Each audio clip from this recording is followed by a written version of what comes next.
Since the beginning of these United States, people have emigrated from their homelands to the United States because of the type of persecution we've just witnessed. But in Video Eye's next offering, we're given a positive ending to an emigration story, actually two emigration stories, as San Jose producer Howard Scott Warshaw shares the recollections of his grandmother and his cousin. Both women came here to escape the Soviet Union's ethnic and religious persecution, but they came 60 years apart. Here's a page from Howard Scott Warshaw's family album, From There to Here, Scenes of Passage.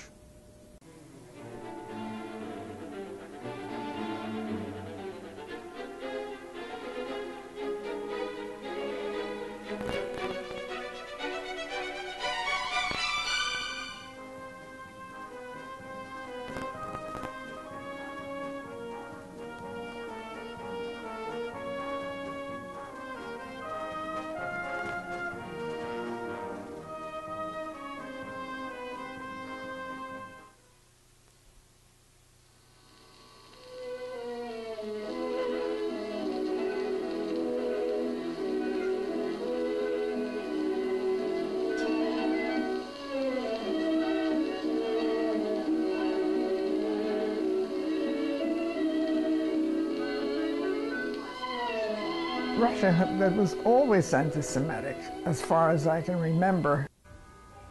Maybe 1919. And my father was very sick. He had had typhoid fever, and he was very weak. And it was difficult, very difficult for Jews to live there. When I was a young girl, I was 16 years old. I had a friend in Kiev who was very much into psychic. But this man looks at my hand and tells me that my hand, my left hand, is telling him that I will die when I will be old woman very far from my motherland. I came home and I told this I told this to my mom, and my mother said, "You know, he is right, and I told you that don't be a friend, don't socialize that much with this man. He is a wizard." Wizard? "And I know that you will immigrate." And I said, "Why? Why do you know about immigration? Why are you talking about immigration?" And she says, "Because this is my dream." They went into my uncle's apartment, and they wanted to know what he does for a living. And he said, "Well, I have a baker shop." And they said to him, "You don't look like a baker." He says, "I'm not. I have people who work, and I sell," or whatever he told them. And they arrested him, and they sent him to Siberia for 2 years because he was working the lower class people. The fact that they had a job and were making money didn't matter. I got married. My husband's last name is Breiburg, and he is Jewish in documents also. And when Michael was born, when Misha was born, at that time my mother told me, "Luda, remember what this man told you? This is the time. We have to do something. We have to leave the country. Because the anti-Semitism is getting worse and worse. It's getting harder to get the job. It's getting harder to go to university. And I'm afraid that the time will come," she said, "when the pogrom could start again. So let's not play with the fire." And another thing that they did to us while we were in Odessa, we had a very large apartment. And they came in and they said, "You don't need so many rooms. We'll give this to the janitor. He doesn't have to live in the basement." But they took away the kitchen with 3 small children. You needed a kitchen.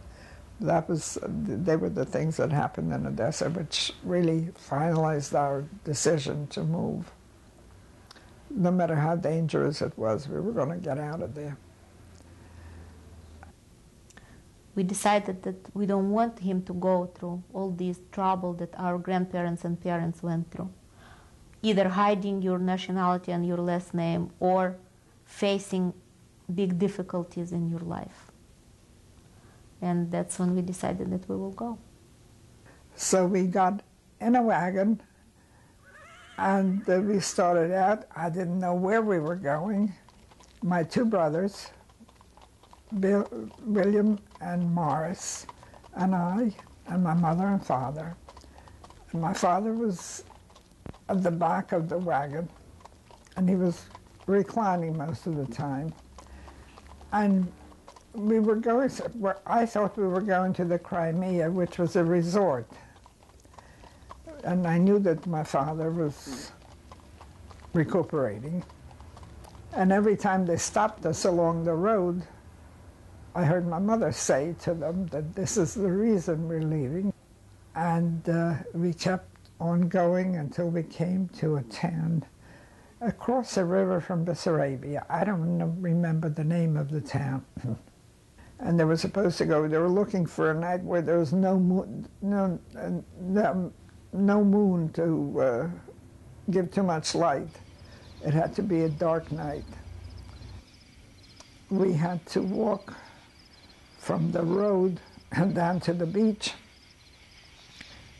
And I remember all of a sudden my mother said, "Where's Morris?"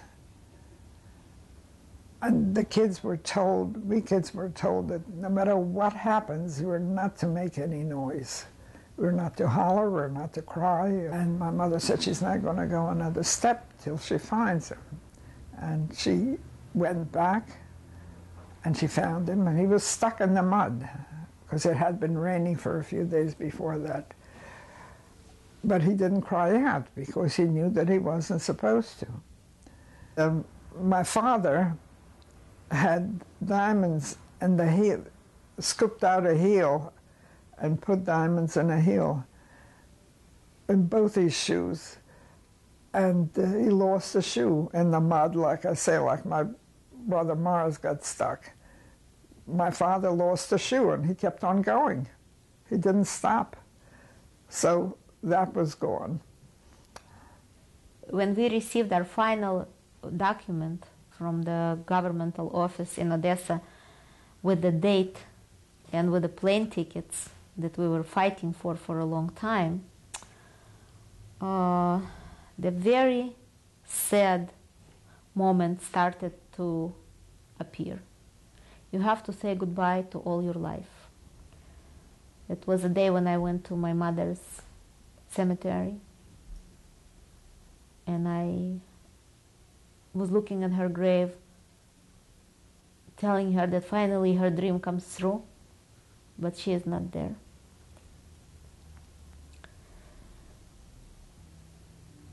Very sad.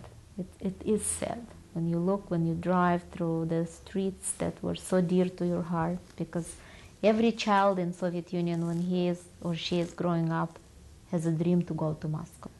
And we drive feeling that nobody likes us here, nobody wants us here. We're strangers to this country, even though we were born there and our parents and great-grandparents were born there. But just because we are Braybergs and Ginsburgs and Shapiros and all the Jewish people, we are not welcome there anymore. And we went to Kashinev, which I think was the capital at the time of Bessarabia. But we had to stay there for quite a long time because we had to get a visa, and we had to correspond with our relatives in America to see who would take care of us. And so my father said, we have to make a living in the meantime. You can't just, you have no money. You have all these things that you maybe can pawn yet, but you have to work. You are allowed to take with you 2 suitcases per person. My husband, Edward, Misha, my son, my grandmother, who is Sarah's cousin, my grandmother Manya, and me, 4 of us. considering the fact that we lived all our life there, and we need to go to a different country, new country. 8 suitcases is nothing. You have to pack all your life into 8 suitcases. It was April 30th, 1978. My first is the biggest and the most beautiful spring holiday in Russia. So Moscow was all covered with flags and flowers and transparents, and it was red Moscow because it was red holiday. And we drove through the city that we knew, that we loved. And it was our final drive, and that was it. And in 2 hours, we ended up in the new world. Completely different, completely unknown. Which was where? Which was Vienna in Austria. And it was scary. And it was exciting. My father had made long tables, trestle tables, and on either side of them, all the women and all the older children also, and all the men, they would sit there and crack nuts and shell the nuts and sort them. These nuts were going to be shipped to America. And that went on for a couple of years before we got the connection. We understood that we live in a very, very poor hotel with a lot of people, the same immigrants as we were. So we decided we will go for a walk and take a look of what's going on around. And as scared as we were, we still went. And first impression from these stores and windows in the stores were so overwhelming that my husband did like this. Oh my God, look at this. Oh my God, look at this. We were walking on the streets, hitting our heads of everything that we saw. We couldn't believe that it's for real. It was like in a fairy tale or in a dream. But everything was closed. We couldn't buy even a piece of bread. That was true. Then we had to go by train. And we went, I know we went through Belgium. I think we went through part of France too. But we didn't stop. In Belgium, we stayed for about a week because I remember my father taking us to the zoo and taking us to all points of interest in Antwerp. The route from Russia to Israel was like Russia, then Vienna, Austria, then Rome, Italy, and then from Rome you stay and you wait until whatever country will accept you. Either it will be United States, Israel, Canada, or Australia. It depends where you have relatives or where these relatives will take you. And if they will, then we can go to United States. And Sarah and Uncle Paul, they decided that they will do it. They will send a garant for us. And they did. We stayed for 6 months in Vienna. It was not easy because it's like off the route. If you go through Italy, and then everything is already much easier because everything is done. But if you stay in Vienna, it was difficult, and it was very, very long.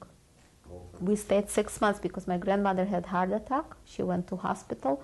We lost our group of people that went to Vienna, and then they don't send you. Once you lose your group, you stay there and you wait.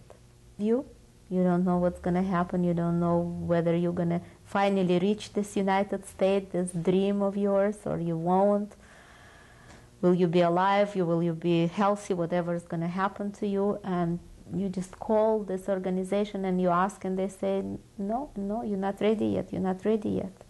Months after months after months. Finally, in 6 months, we called, or I don't remember, we called or we came, and they say, yeah, you are among the people for the plane to United States. And it was a big victory. And we boarded a ship, a Cunard Line ship, that I remember. And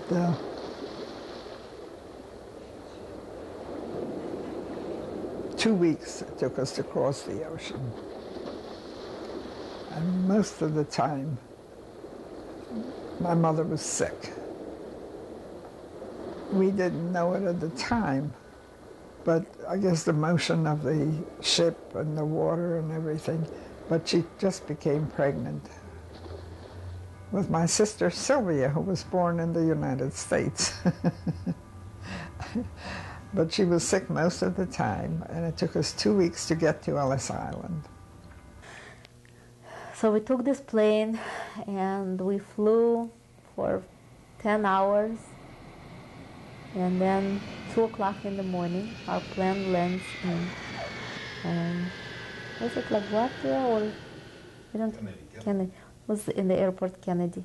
I was very taken by everything around me, the water and the sky, and for 2 weeks, and then all of a sudden we were coming into port, and I saw land, and I saw the Statue of Liberty, and it was wonderful that we were in a new land. We were going to see something different.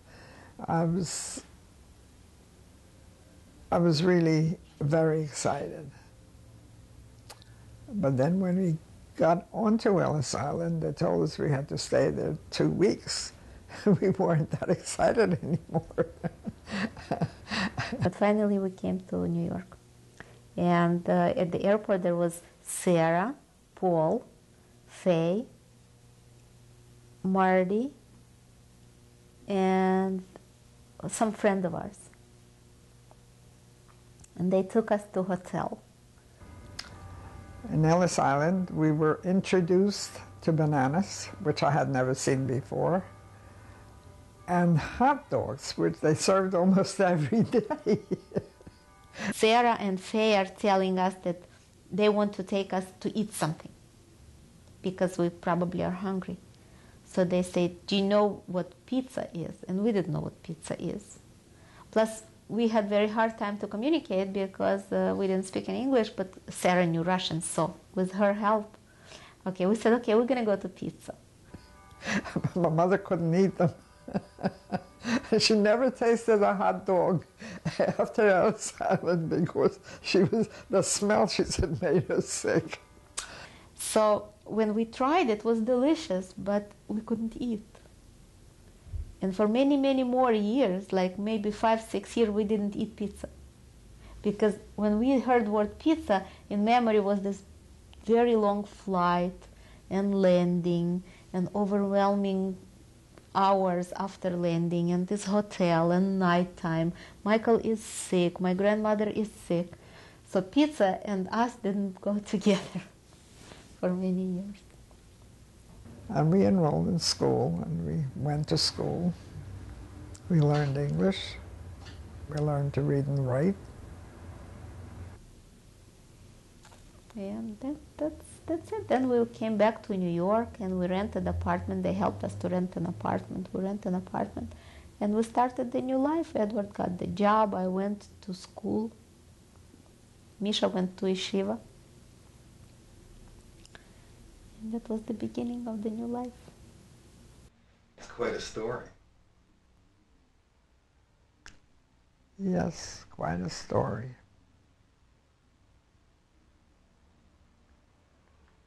That's my life.